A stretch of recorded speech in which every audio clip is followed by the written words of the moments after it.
வணக்கம். ஒரு அரசனுக்கு திடீரென 2 கண்களும் குருடாகி விடுகிறது. அதை குணப்படுத்த மலை உச்சியில் உள்ள சஞ்சீவி மலையில் உள்ள மூலிகையை கொண்டு வந்து பிழிந்தால்தான் முடியும். அதற்கு மலையடிவாரத்தில் உள்ள தேவதை வழிகாட்டினால்தான் முடியும். அந்த அரசனுக்கு 3 மகன்கள். அதில் முதலாமவன் கொண்டு வருகிறேன் என கிளம்புகிறான். தேவதை வழிகாட்ட ஒரு நிபந்தனை விதிக்கிறது.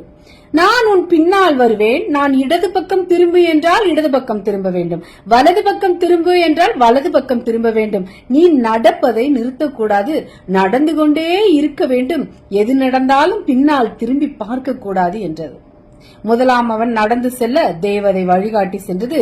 திடீரென பின்னால் வரும் தேவதையின் சலங்கை ஒலி கேட்கவில்லை. என்னாயிற்று என தன்னை அறியாமல் முதலாம் அவன் திரும்பி பார்க்கிறான்.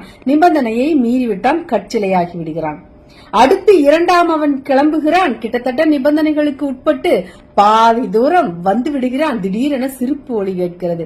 ஆர்வம் மிகுதியால் திரும்பி பார்க்கிறான். அவனும் கற்சிலையாகி விடுகிறான். 3ஆம் அவன் அடுத்து வருகிறான். இவனுக்கும் இதே நிபந்தனையுடன் தேவதை முன் வருகிறது. இவனும் பின்வரும் சத்தம் நின்று போனாலும் முன்னே செல்கிறான்.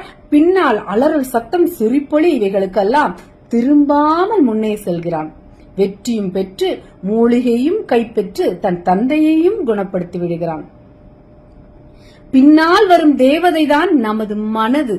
நிபந்தனையை விதித்துவிட்டு செயல் உறுதியை தடுக்க எல்லா முயற்சியையும் செய்யும். அதை புறக்கணிப்பதில்தான் நம் வெற்றி அடங்கியுள்ளது. நன்றி. வாழ்க நலமுடன்.